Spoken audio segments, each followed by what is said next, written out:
Fala pessoal, sejam bem-vindos, começando mais um vídeo com muitas informações importantes. Mas antes, eu peço para que você se inscreva no canal, deixe o seu like e compartilhe o vídeo com o máximo de pessoas. Giro na tela e notícias a seguir.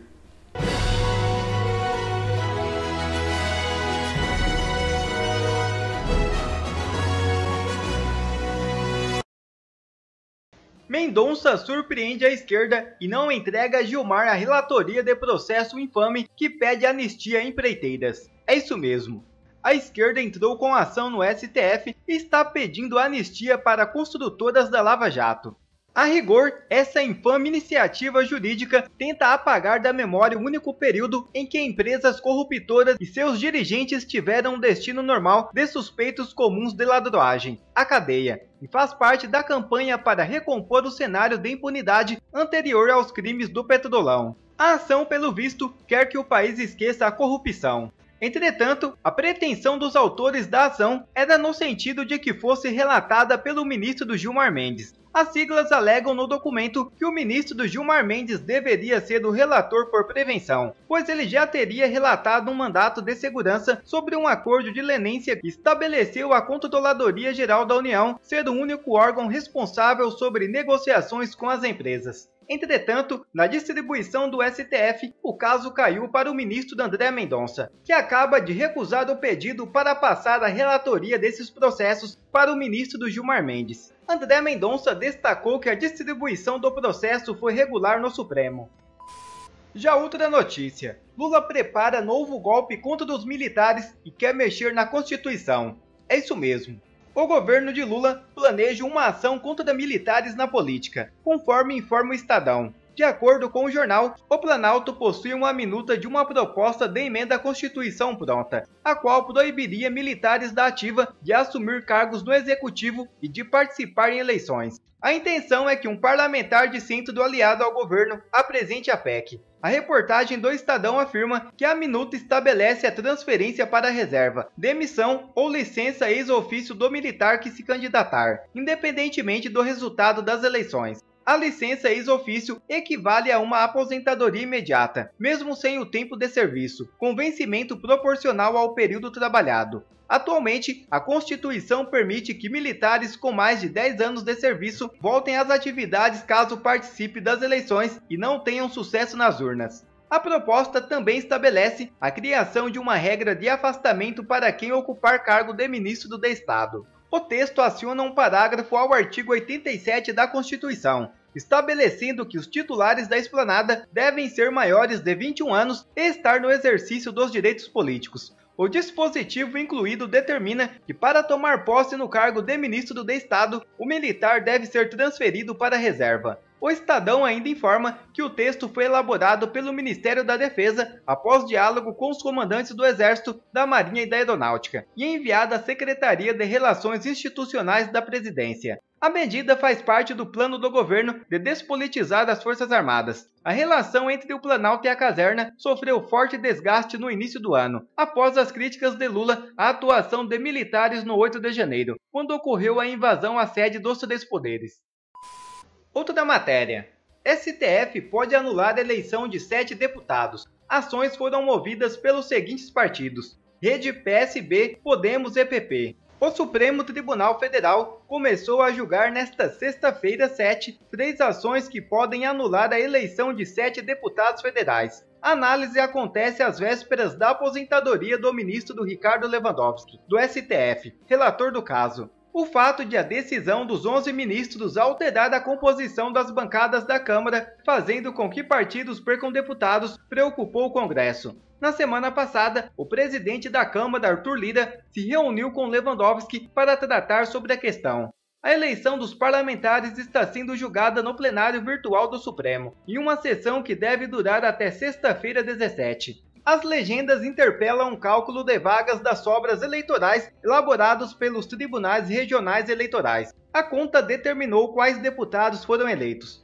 Segundo a Academia Brasileira de Direito Eleitoral, a maioria dos deputados afetados seria do Amapá. Silvia Wayamp, do PL, Sonise Barbosa, PL, Professora Gorete, PDT e Augusto Púpio, MDB. Os demais são Lázaro Botelho, PP, Gilvan Máximo, Republicano e Lebrão, União Brasil. As 4 legendas interpelam também uma lei de 2021 que alterou as regras das sobras eleitorais, vagas que restam depois da divisão pelo quociente eleitoral, índice calculado a partir do número de votos recebidos e das vagas disponíveis. A lei prevê que só podem disputar essas vagas os partidos que tiveram ao menos 80% do quociente eleitoral, ou os candidatos que tiveram pelo menos 20% desse quociente.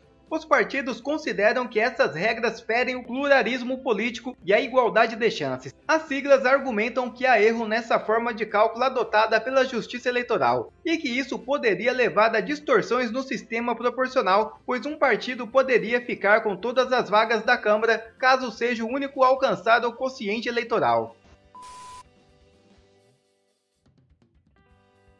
Vamos lembrar também que está na China agora a escolha do presidente Lula, que ainda é difícil falar, 2 pessoas que foram condenadas na Lava Jato. Inclusive, delataram o Lula por ter recebido dinheiro de forma ilegal. O que é mais curioso e não cansa de chamar a atenção é como que 2 pessoas condenadas na Lava Jato, que delataram contra o descondenado Lula, foram convidadas por ele para ir à China representar o Brasil. Como funciona essa lógica? Serão convidados também os Nardoni por Lula para ir à China representar as famílias brasileiras? É essa a lógica da esquerda? Bom, pelo menos hoje nós podemos ter uma certeza. Nós sabemos hoje o número exato de psicopatas no nosso país.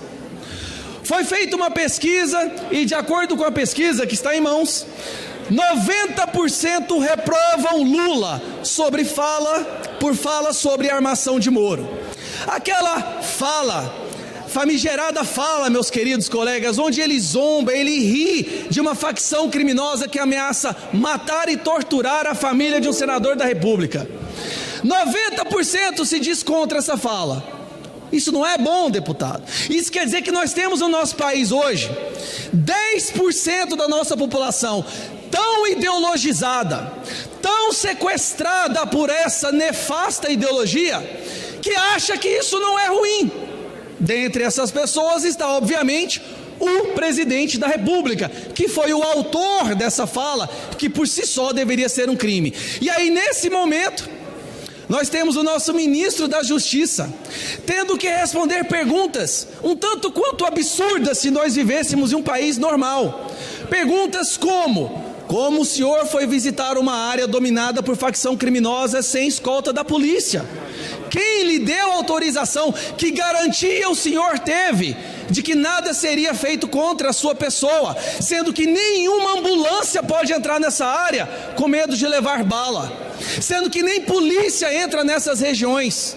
Agora ele está tendo lá que se explicar, e de agora em diante eu quero que fique bem claro para os meus amigos parlamentares da esquerda, que a partir de agora, todos os dias, os seus líderes criminosos estarão aqui nesse Congresso respondendo pelas besteiras, pelos crimes, pelos desfeitos e pelos estragos que os senhores estão acarretando ao nosso país.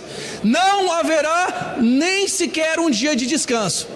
Se for pelas besteiras, provavelmente o Flávio Dino passará mais tempo aqui que no Ministério da Justiça.